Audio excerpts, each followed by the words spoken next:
Hey, it's Paul Anthony from Ink Different Tattoos and the Ink Different Tattoos podcast. And today we're at the Philadelphia convention, where we're going to introduce you to the people and personalities that make it happen. Welcome to the Convention Connection. We're here at the Philadelphia convention, and we're with Caroline Evans. You're from New Jersey, yes. And we were talking about the rules and the regulations. It is really something. Folks don't know about how New Jersey works. Yeah. Caroline, fill them in a little bit the best you can. We know it's not exactly the most organized, but right, yeah, it's like there? Chaos. You know, they instituted a code like back in 2001, and it already had some gaps. But like as a baby tattooer, because I started in '98, so I was pre-code, so I didn't have to do any of that. And they basically gave you a workbook and introduced the code and said, hey, this is how it is. And you had to do a 2,000-hour apprenticeship. I got a question. Who came up with the code? Don't know. Yeah, that's a lot of what happens, right? They're not into tattooing or any other body modification, but they're the ones who then come up with these ideas. But they have this little baked-in loophole where they put it onto the NewJerseyRegistrar.com website, and that is that's it. That's the announcement. That's their announcement. Then they, announce that, hey, these are our updates. We have a public comment time frame. This is your deadline to get your comments in. Somebody on the state level felt like the trade organization needed to know, so they emailed the home office. I'm on the board. I'm in New Jersey. This is good. Yeah. So and you're on the board of APT. Yes, and it was like 56 pages of legalese, and they're like, go over this update and then come back with a report. Like that language that they have for the pigment section of the code cannot go through.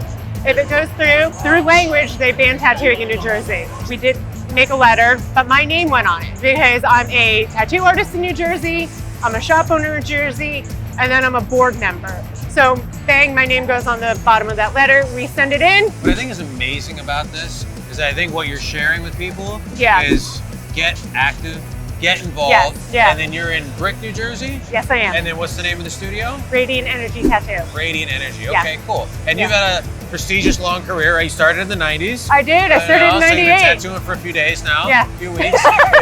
What is your favorite kind of genre space? What kind of tattooing are you doing today?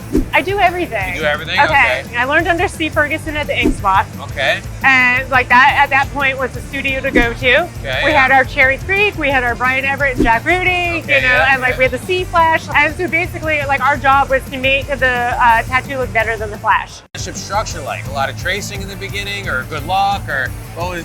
No.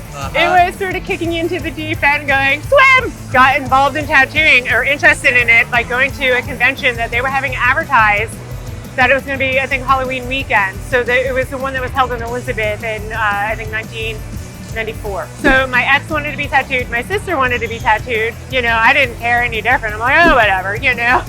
I had no conscious thought of any like career trajectory, like when I was growing up, going through grade school and high school, and I got my ass into college. Okay. So now here I am at Rutgers, undeclared, having no idea what I wanted to do. So I'm just doing core requirements, and then I see this tattoo convention advertised on campus. So I go around with my sister. My sister diligently went through everybody's portfolios, finally set on Mike Siderio to do her tattoo. And so then my sister is patiently waiting and waiting and waiting and waiting. And they start kicking people off the floor. Yeah. Yeah, it's the end of the day. Like Mike is like, I feel bad. He's like, you've been patiently waiting all day. And he's like, we're staying another night. He's like, because I'm here with my wife and my young son. He's like, if you don't mind, I'll tattoo you up in the room. He sets up and he starts tattooing my sister. And I was like, that's fucking cool. I was like, that's a community I want to be a part of. That was my freshman year. As soon as I walked out of that convention, I put an art portfolio into Mason Gross.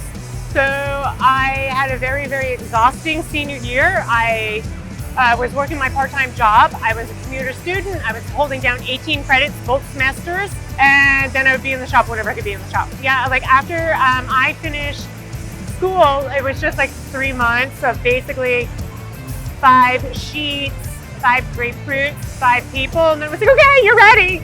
But it was because one of the other guys left and they wanted that They really seat needed filled. the help, right? Yeah, exactly. I didn't feel ready, Yeah. and so then I really felt very underprepared and stuff like that. So that has informed how I do my apprenticeship, Okay.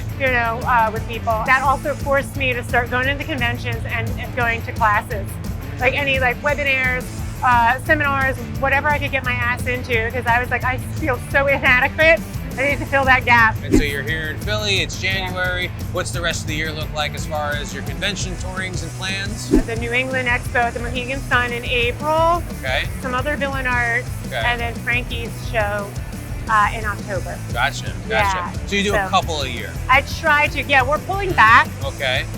this year because at the end of my lease, I need to have enough money to get my own building. Get your own building. Yes. Okay, there you go. Yes. So real quick for people who haven't seen you before, they can see what you did on Ink Master as well, right? Yes. How did you get involved in that universe? How did that come to you?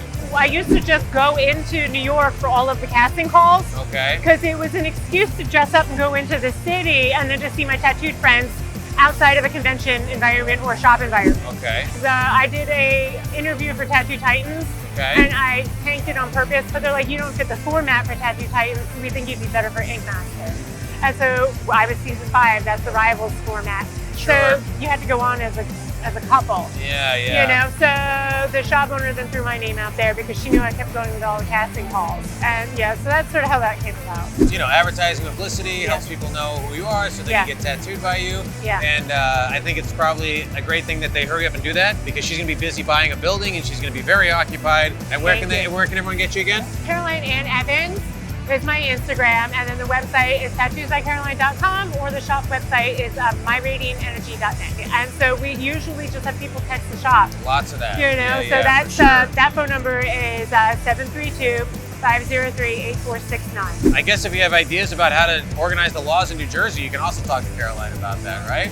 Yes. A little bit, yeah. Thank you for spending time with me. I really appreciate it. Thank you. Pleasure meeting you.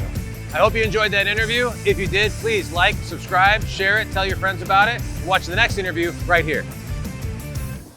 If you're a tattoo shop owner looking to build up your team of artists, or you just want to make sure that the best up-and-coming artists in your area end up in your shop and not someone else's, then go to inkdifferenttattoos.com/connect so we can help.